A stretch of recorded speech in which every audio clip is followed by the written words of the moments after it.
All right, welcome everyone to the deep dive. Today we're gonna be focusing on a market that's pretty interesting. I think you'll agree. It's the global market for those medical baby monitoring devices. Absolutely. So we've got this pretty comprehensive report. Yes. It's called the Global Medical Baby Monitoring Device Market Report 2025. Catchy title. Yeah, catchy title. Very descriptive though. Got to give it that. And it's from Cognitive Market Research, a group that we've looked at their stuff before. Yeah, they do good work. They do, yeah, solid. So, we like to, as always, just dive in, extract what's important for you guys, try to really understand what's going on in the market, where it's headed. Yeah, no, I think that's the mission here, right? Yeah, yeah, absolutely. So this report, it gives us like the full picture, It does. It talks about the market size, where it's going, Right. how it breaks down by region. Different types of products, how they're doing. Exactly, exactly. All that stuff. And it's all, really driven by parents just want to make sure their kids are safe and healthy. Totally. It's a powerful motivator, right? Big time. So let's just get right into some of the key figures here. According to the report, the global market for these devices is estimated to hit, get this, USD 1,820 million in 2025. Wow. That's a lot. That's a serious market. Yeah. And get this, projection for 2033, they're saying it could reach USD 2,857.30 million. That's huge. Yeah, a huge jump. That represents a CAGR, a compound annual growth rate, of 5.80% between 2025 and 2033. So steady growth. Very steady, yeah. And the report really emphasizes that a big part of this growth, I mean, it makes sense when you think about it, is just that parents are more and more aware of these devices, of how important it is to monitor their baby's health. They're not messing around. No, they want to be informed. They want to know what's going Well, on. and technology is making it possible, right? Like there's so much more you can do now. Totally, yeah. And the technology is just getting better and better. Right. More accurate, easier to use. Exactly. And that feeds right back into that parental awareness and desire to keep their kids safe. It all ties together, right? It does, yeah. It's a cycle. Okay, so we've got this global picture, right? Big market, lots of growth. But one of the things I find super interesting is how it breaks down by region.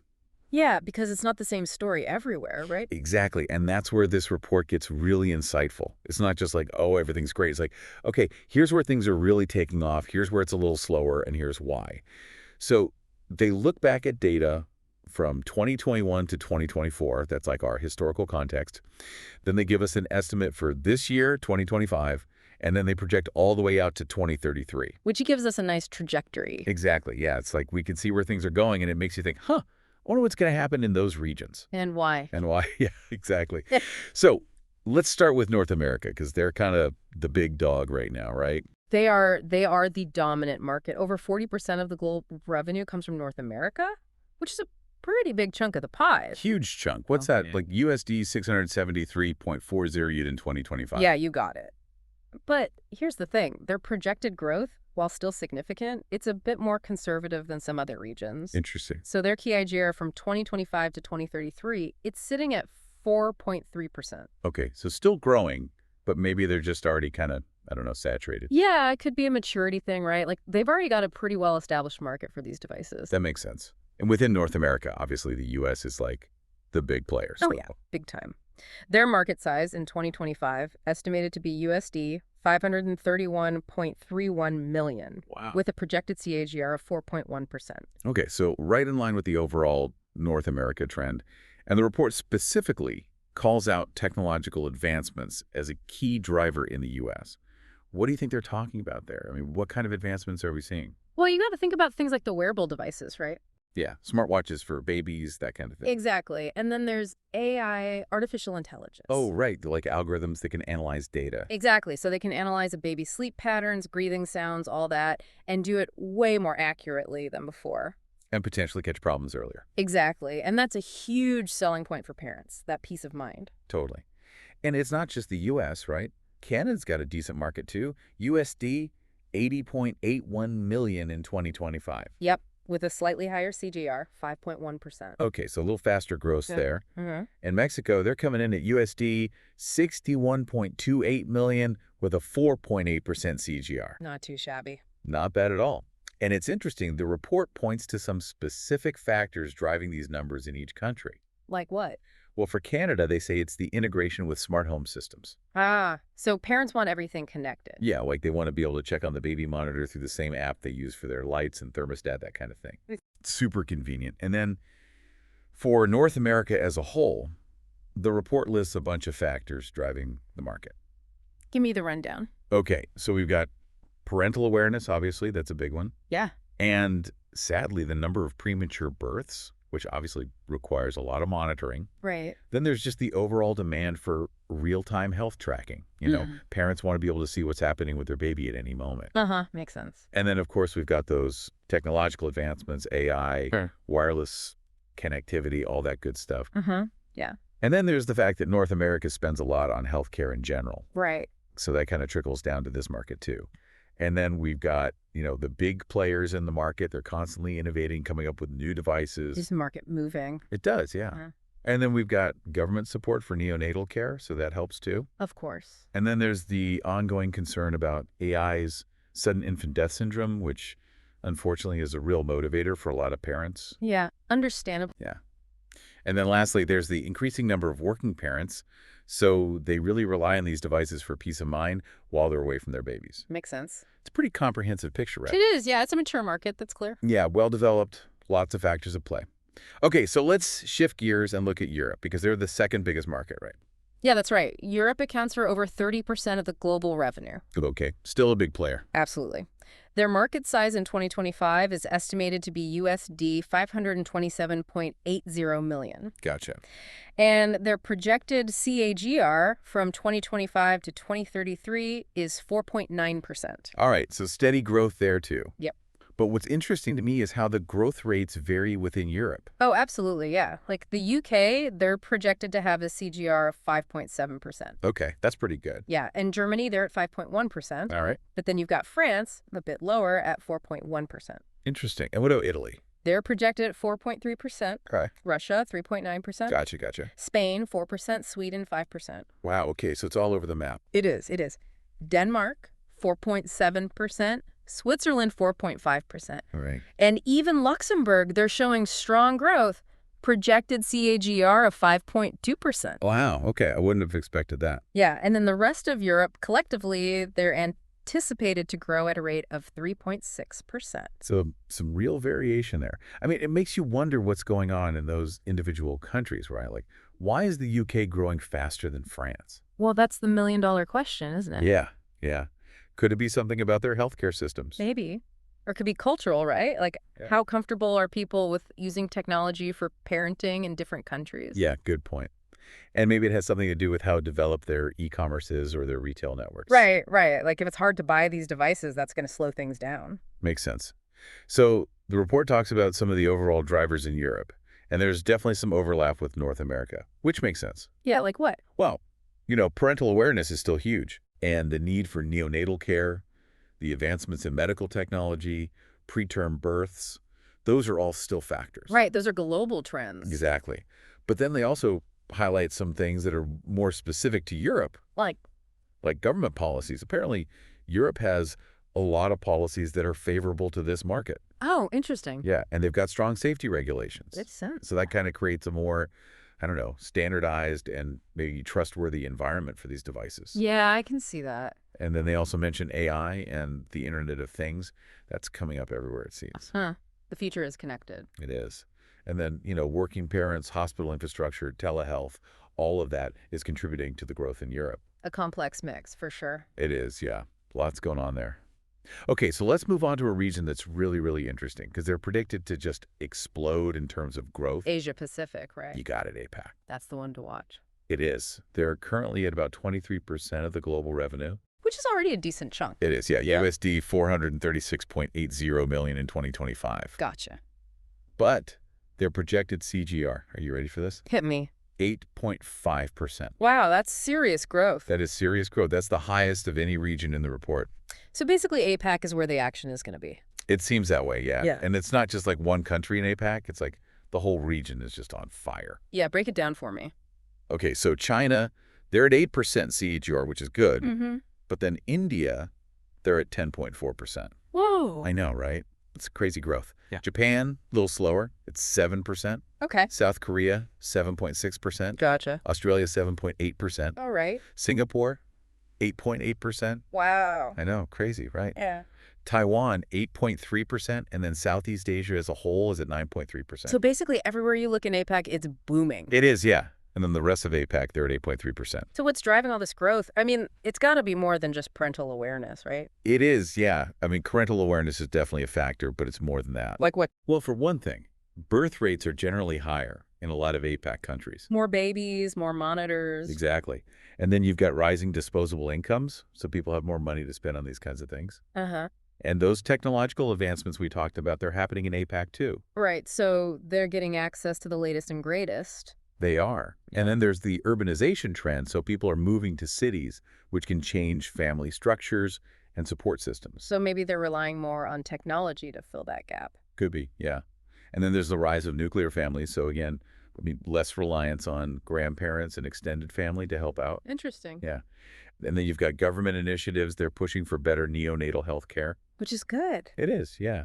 And then e-commerce is exploding in APAC, so it's easier than ever for people to buy these devices.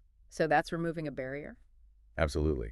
And then sadly, there are still concerns about infant mortality and preterm births in some parts of APAC.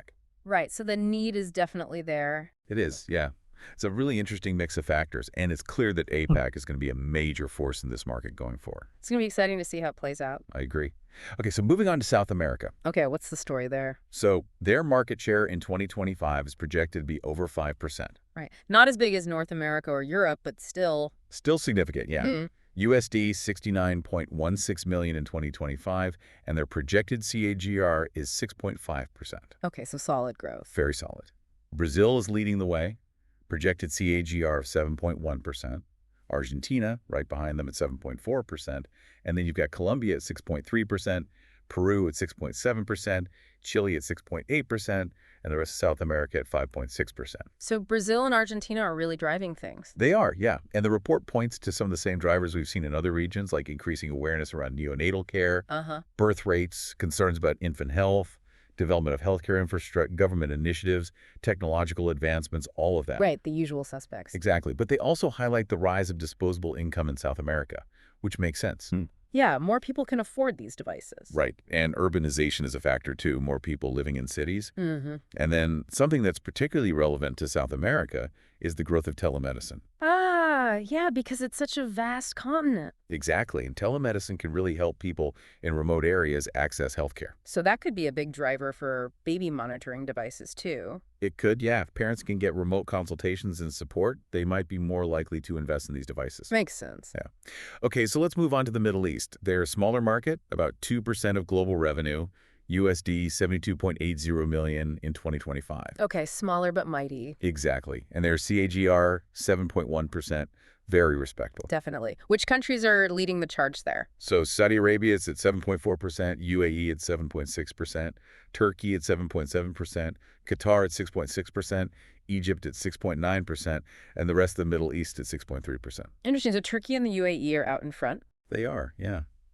And the report lists some familiar drivers: birth rates, awareness of infant health, adoption of smart healthcare solutions, expansion of healthcare infrastructure, government initiatives, all that. Yeah, we're seeing those patterns everywhere. We are, yeah.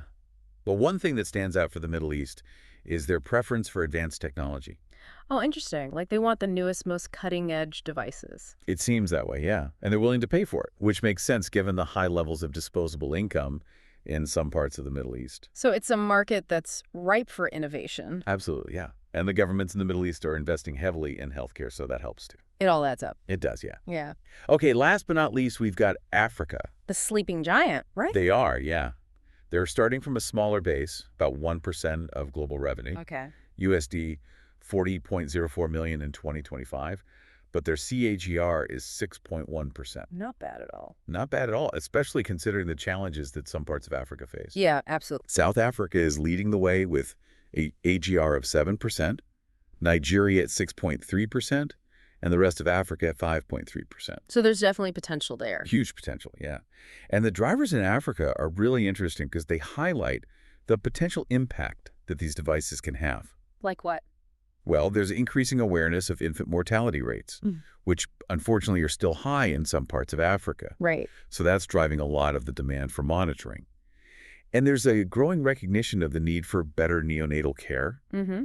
and governments and NGOs are stepping up to support maternal and child health, which is great. That's good to hear. It is, yeah. And then you've got urbanization happening in Africa too, which can change family structures Mm. and increase the need for these devices. Hmm. And healthcare infrastructure is improving in many places. Which is crucial. Absolutely. And of course, technological advancements are playing a role too. Things like wireless connectivity and AI Mm-hmm. and telemedicine and mobile health solutions have huge potential in Africa because they can reach people in remote areas. Right. That's a game changer. It is, yeah. And disposable incomes are rising in some segments, so that helps. And overall healthcare spending is increasing. So it's a market that's really poised for growth. It is, yeah. And it's exciting because these devices can really make a difference in terms of saving lives and improving health outcomes in Africa. It's a real opportunity. It is. Okay, so we've talked about the regional breakdown, but let's zoom in now and look at the actual products that are driving this market. All right, let's get granular. Let's do it. So the report breaks it down by product type, connectivity, hardware components, application areas, and distribution channels. A nice comprehensive view. Exactly. So starting with product type, the big takeaway is that breathing monitors are still king. Makes sense. Right. I mean, that's what most people think of when they think of baby monitors. Yeah, it makes sense, right? Yeah. Because breathing is so crucial for a baby's health, and any irregularity could be a sign of a serious problem. Right. Like SIDs, that's a huge fear for parents. Absolutely. And most breathing monitors have real-time alerts, so if something's wrong, parents know about it immediately. That's peace of mind. It is, yeah. Okay, so breathing monitors are the big established player, but the report says that sleep tracker wristwatches are the fastest growing segment. Interesting. So those are like smartwatches, but for babies. Exactly. They can track heart rate, oxygen levels, sleep patterns, all that good stuff. And all from a little wristband? Yep, super convenient. Yeah, And they can sync with parent smartphones so they can see all the data in real time. that's pretty cool. It is, yeah. So I think those are really gaining popularity because they're just so easy to use and they give parents a lot of information. Makes sense. Yeah. Okay, so moving on to connectivity, it probably won't surprise you to hear that wireless baby monitors are the most popular right now. I mean, everything's wireless these days. It is, yeah, and it makes sense because with a wireless monitor, you can check on your baby from anywhere in the house or even remotely if you have the right setup. Right, so you're not tethered to the baby's room. Yeah, exactly. And you can get alerts on your phone so you know if something's up even if you're not in the room. That's a game changer. It is, yeah. But here's the thing. Wired baby monitors are actually making a comeback. Really? I wouldn't have guessed that. I know, it's kind of surprising in this wireless world, but it makes sense when you think about it. How so? Well, wired monitors are generally more reliable. Ah, so you don't have to worry about the signal dropping out. Exactly. And they're less susceptible to interference. That's a big deal. It is, yeah. Especially if you live in an area with a lot of wireless signals. Makes sense. Yeah. And wired monitors are often cheaper, which is a big plus for some families. So it's a trade-off, basically. You give up some convenience for reliability and affordability. Exactly. Okay, so let's talk about the actual hardware components. All right, let's get technical. So the report says that cameras are the most popular hardware component. That's no surprise, right? I mean, seeing your baby is like the most basic form of monitoring. It is, yeah. And cameras have come a long way. Like, Well, you've got night vision now, so you can see your baby even when it's dark. oh, that's handy. And motion detection, so you get an alert if the baby moves. Uh-huh. And two-way audio, so you can talk to your baby through the monitor. That's sweet. It is, yeah.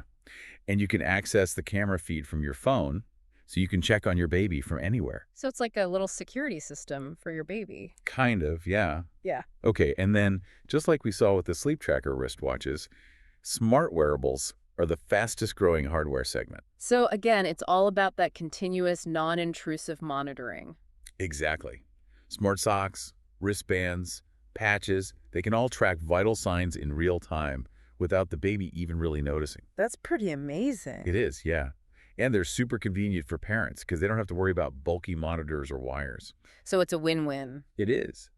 The report also mentions some other interesting hardware, like room temperature sensor cameras, so you can make sure the baby's room is at a comfortable temperature, Mm-hmm. and motion and sound detectors, units that combine temperature and motion detection, sensors that go under the mattress or attached to diapers. Wow, so there's a lot of variety. There is, yeah. Mhm. They're even working on camera sensing non-wearable devices, so Who knows what the future holds? It's going to be exciting to see what they come up with. I agree.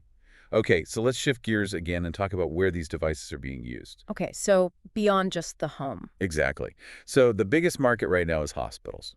Makes sense. They need to monitor babies very closely. They do, yeah, especially newborns and premature babies. Right, high stakes. Very high stakes. Mhm.